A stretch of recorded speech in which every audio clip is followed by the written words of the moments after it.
Hey guys, it's Chris at Highline Guitars. You're watching another one of my YouTube guitar building videos. If you're new to the channel, welcome. I hope that by the end of this video, I'll have earned your subscription. What I'm going to cover in today's video is part 18 of my neck through guitar build. And specifically, I'm going to be applying the finish to the guitar. Now, early on when I first started planning this build, I knew that I wanted to use a natural wood finish on this guitar because I wanted to accentuate the beauty of the wood that I chose for the top. And that meant I was probably going to do some type of hand-rubbed finish. Well, I thought about it and I decided to consider two different products. One is Z-epoxy finishing resin, and then the other is polymerized tung oil. I've been using polymerized tung oil for the past couple of guitar builds, and I'm really happy with how it works. And I've also used Z-epoxy finishing resin in the past, and I felt like both would be similar in the outcome, though achieved in slightly different manners. Well, after doing some testing, I decided that I was going to use the Sutherland Wells polymerized tung oils. And the reason why I chose that over the Z-epoxy is simply because Z-epoxy, there's a little bit more work that's involved. You have to mix two components like you would a traditional epoxy, and then you have to apply it, and the manner in which you apply it will determine the outcome. So it's a little bit trickier to apply and to get the results that I was after. And with the polymerized tung oil from Sutherland Wells, it's much easier to achieve the look that I want. So that's the approach that I'm going to use. Now, there's actually three different products from Sutherland Wells that I'm going to use for the finish on this guitar. The first is going to be their wiping varnish sealer, followed by their wiping varnish high luster. And then the third is their botanical polymerized tung oil. Now I'm going to use the wiping varnishes, the sealer as well as the varnish itself, on the body, the back of the neck, and the entire headstock. Then I'm going to use the polymerized tung oil, the botanical polymerized tung oil, just on the fretboard. Now what the botanical polymerized tung oil is, it's their polymerized tung oil, but instead of using mineral spirits to thin the product, they use a citrus-based solvent. So it's low in VOC and it's more environmentally friendly. And I thought that would be a good choice to use on the fretboard, because I try not to use products that contain varnishes on the fretboard unless it's a maple fretboard where you want some kind of a resin type coating in order to protect it from grime and sweat and all that. But with darker wood fretboards, you can get away with just using a simple wipe on oil. So I'll use the polymerized botanical tung oil for the fretboard.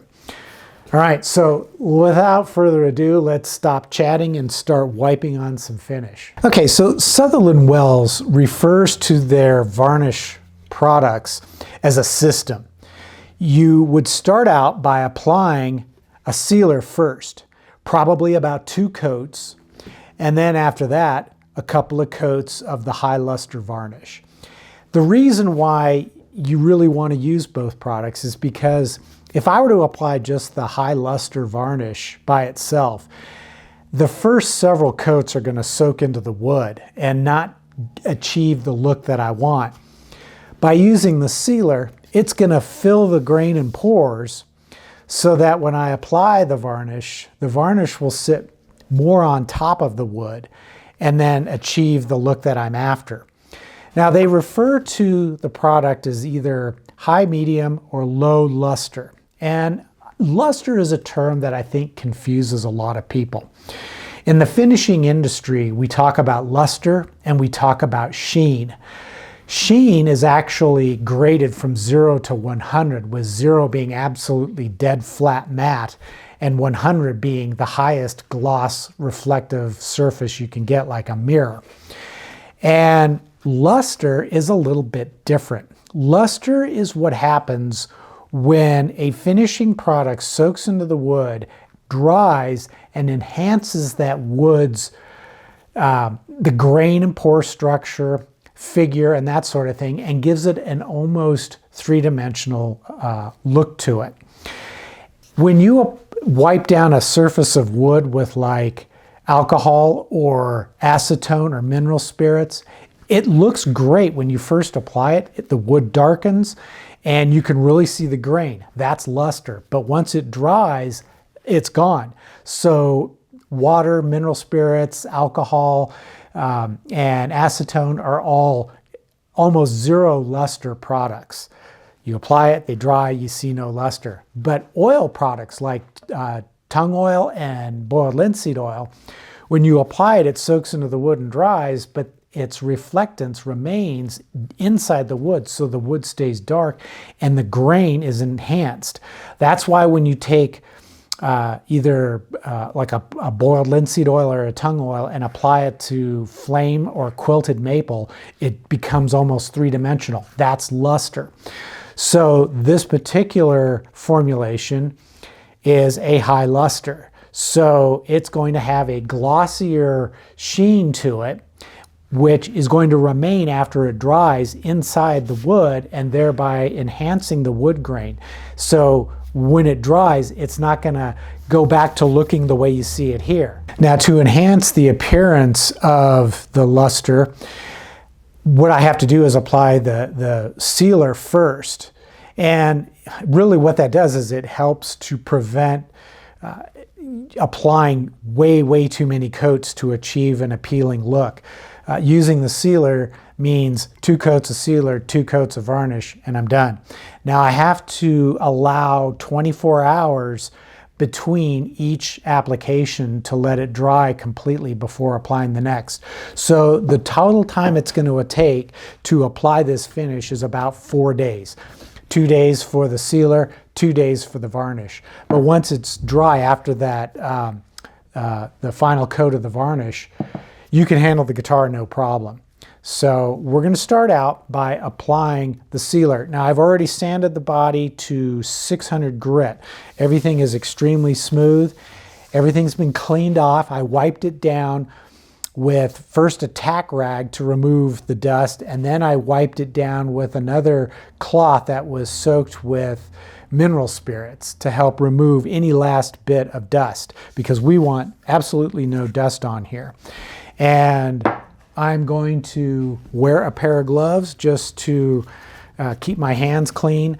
And then to apply the oil, I'm using, these are paint and stain cloths from Scott. These are low lint and do a great job of applying the finish so that it doesn't leave little bits and pieces of lint like you would from a normal ordinary paper towel. All right, now here's a tip for you. When you're applying finish with a paper type cloth like this, most of your lint and particles are going to come from the edge. So I always fold it up so that the edges are towards the inside, just like this.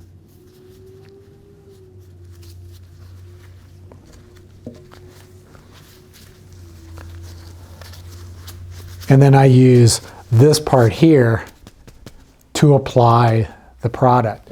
So the first one I'm going to use is the sealer. And I'm going to completely cover the entire body, and as I said, the neck and the entire fretboard. I'm going to do this all in one shot. Some folks might be tempted to try and do it in stages because it's easier to handle the guitar, but I've done this so many times that it's not that difficult to do. So this is the sealer.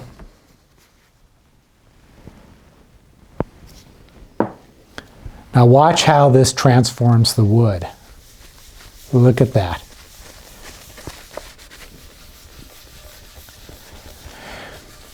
And this is how we understand what luster does.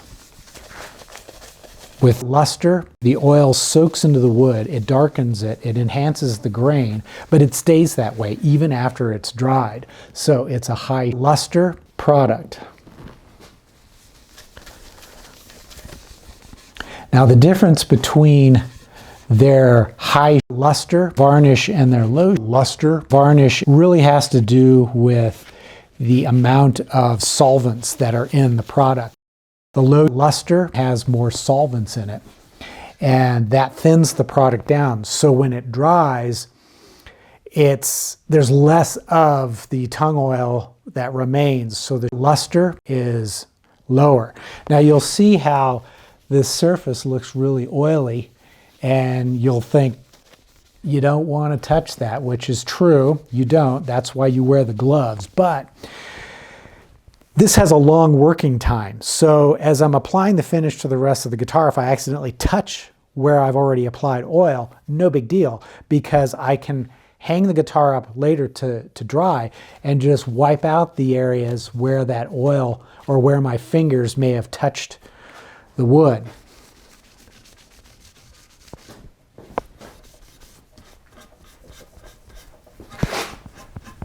Now, another thing I would like to mention, and I think that this is pretty important, and I've stressed this so many times before, but I find that I have to repeat myself quite a bit. Whenever you're using a finish that you've never applied before, you have to test. You don't want to apply something without ever trying it on other kinds of wood, because just the act of applying a product might be unfamiliar, and how it performs might seem unfamiliar. And you don't want to start applying a product and realize that you're maybe in over your head or having issues. Testing on scrap will allow you to get a feel for how the product works. Even if it's a product you've used before, you may be applying it to a different species of wood that you've never applied it to, and you don't want any surprises. When you get to this stage, you want to know exactly what's going to happen when you start to apply the product.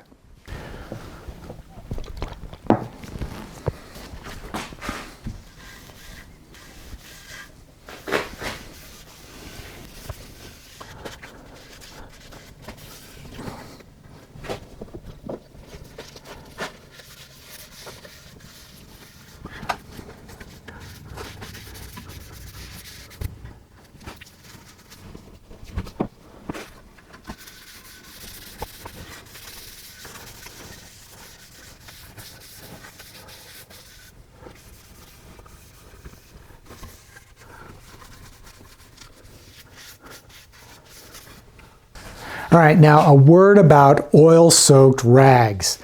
When the oil dries, it can generate enough heat that if the rags are bunched up or in a pile, that heat can cause spontaneous combustion. And I've known a lot of people who had their workshops burned to the ground because of piled up rags or oil-soaked rags that were not treated and cared for properly. So what you need to do, and this is something nobody ever seems to talk about when it comes to this sort of thing, is you need to make sure that the rags are opened up like this. You don't want them bunched up. You want them opened up, and then you want to lay them out on a concrete floor and let them dry, which means at least 24 hours. Then you take the rag and you place it into a watertight container full of water, and that's how you dispose of it. If you bunch these all up and pile them up, they're going to catch on fire. It's not a matter of if, it's a matter of when. And I'm tired of seeing people have their workshops burned to the ground because of something so simple to do. Okay, I'm going to let the guitar hang up here and dry for 24 hours. There's a lot of sealer on the surface, and you might be tempted to wipe off the excess, but don't. You want to let it soak in and dry on its own. So we'll come back tomorrow at this time and continue on with the next step. Okay, it's been 24 hours since I applied that first coat of the sealer. So what I'm going to do now is just give it a light surface sanding with some P600 grit. Actually, this is K600 grit.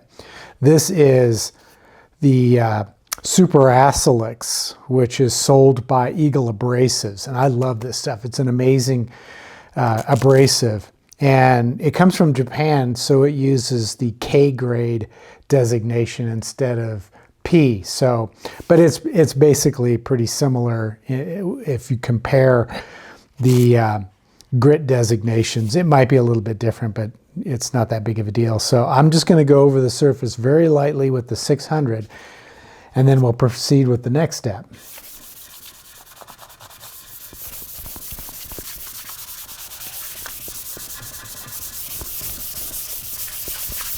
I'm not trying to be aggressive here. I just want to knock back any rough spots that might have been left by the sealer when I wiped it on the first time. Although overall it's pretty smooth. So this is just a precautionary measure.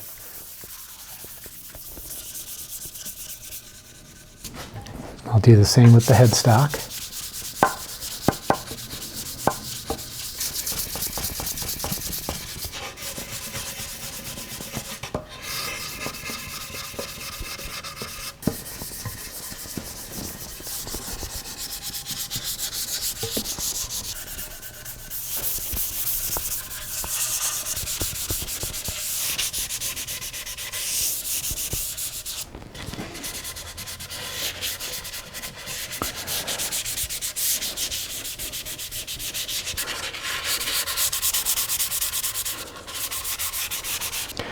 And of course I want to wipe the entire surface down with a tack cloth to get rid of as much dust as I can before applying the next coat.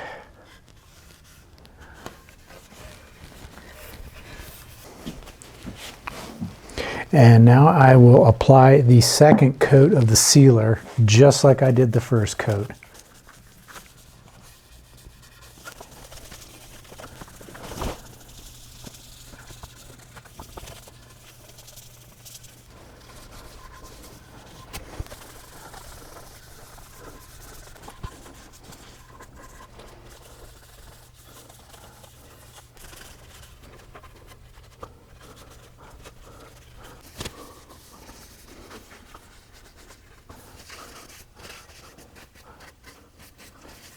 And then just like I did with the first coat, I'm going to hang it up and let it dry for 24 hours.